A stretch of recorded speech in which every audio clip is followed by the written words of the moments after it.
Hello students, मैं पीयूष राजपूत और आपका अपना चैनल पीयूष कोचिंग क्लासेस। तो प्यारे बच्चों, आज हम एक केस स्टडी करने जा रहे हैं जो बेस्ड है अल्टरनेटिंग करंट चैप्टर पर। एक सिंपल सा टॉपिक है आपका ट्रांसफॉर्मर, उस पर बेस्ड है। तो देखो बच्चों, सबसे पहले मैं आपको ये बता दूं कि ट्रांसफॉर्मर होता क्या है। तो देखो भाई, ट्रांसफॉर्मर एक ऐसी इलेक्ट्रिक डिवाइस है जो कन्वर्ट करती है alternating current at low voltage को हाई वोल्टेज में या हाई वोल्टेज को लो वोल्टेज में कन्वर्ट करने का काम करती है। उसे हम ट्रांसफॉर्मर करते हैं बोलते हैं। और जो बढ़ा रही है वोल्टेज को बढ़ाती है उसे स्टेप अप, और जो घटाती है उसे हम स्टेप डाउन ट्रांसफॉर्मर बोलते हैं। और ये सिंपल बेस्ड होता है प्यारे बच्चों म्यूचुअल इंडक्शन पर। किस पर? म्यूचुअल इंडक्शन पर। चलो अब अपनी केस स्टडी पे आते हैं। The large scale transmission and distribution of the electrical energy over long distance is done with the use of transformer. आपने देखा भी होगा कि आपके जो गली या रोड के पास में आपको ट्रांसफॉर्मर लगे आते हैं और वहां से आपके घरों तक सप्लाई पहुंचती है। The voltage output of the generator is stepped up is then transmitted over long distance to an area substation near the consumer.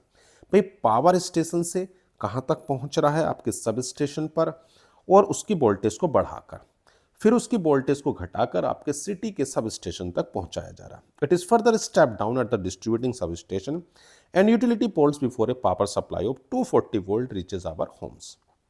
Okay, which of the following statement is true? Energy is created? नहीं, transformer energy को create नहीं करता।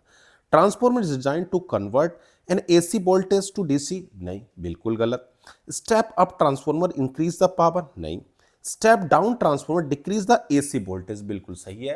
Transformer voltage को घटाने और बढ़ाने का काम कर रहा है। जो स्टेप डाउन है वो वोल्टेज घटा रहा है प्यारे बच्चों, और जो स्टेप अप होता है वोल्टेज बढ़ाता है। तो ऑप्शन कौन सा हो गया? डी।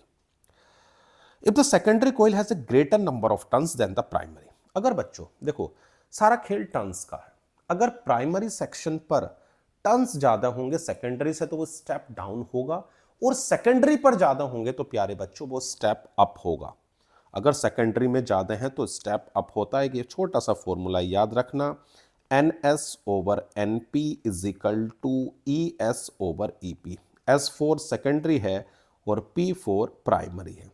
और जो ये NS और NP आपको नजर आ रहा है, इसके रेशियो को प्यारे बच्चों हम बोलते हैं ट्रांसफॉर्मेशन रेशियो या टर्न रेशियो। किसको? N2 ओवर N1 को हम ट्रांसफॉर्मेशन रेशियो या टर्न रेशियो बोलते हैं। क्लियर है इतनी बात? अगर NS बड़े हैं, नंबर ना, secondary coil has greater number of turns, तो NS अगर NP से बड़ा है तो सीधी सी बात है ES भी बड़ा होगा EP से। तो कौन सा ऑप्शन हो गया? तो voltage is stepped up and the arrangement is called stepped up transformer. बिल्कुल सही है पहला ऑप्शन, पक्का। चलो भाई, we need to step up the voltage for power transmission so that. देखो भाई, अगर हम वोल्टेज को बढ़ा रहे हैं, स्टेप अप कर रहे हैं, तो जो करंट होती है ना वो रिड्यूस हो जाती है। जो करंट है वो कैसी हो रही है प्यारे बच्चों? रिड्यूस्ड। अब ऐसा करने से फायदा क्या है? जो लॉसेस होते हैं ना, जैसे आई स्क्वायर आर, ये लॉसेस है, ठीक है ना। तो हम जो पावर लॉसेस होते हैं उनको रिड्यूस कर देते हैं, कट डाउन कर देते हैं करंट को घटाकर। तो current is reduce and consequently the I square losses is cut down. बिल्कुल सही ऑप्शन है, ठीक है ना। इसलिए हम क्या कर रहे हैं, वोल्टेज को इंक्रीज या स्टेप अप करके भेजते हैं, जिसकी वजह से करंट कम और लॉसेस कम हो जाते हैं। क्लियर इतनी बात? कोई दिक्कत तो नहीं? देखो हो तो बताओ, वरना बढ़े आगे।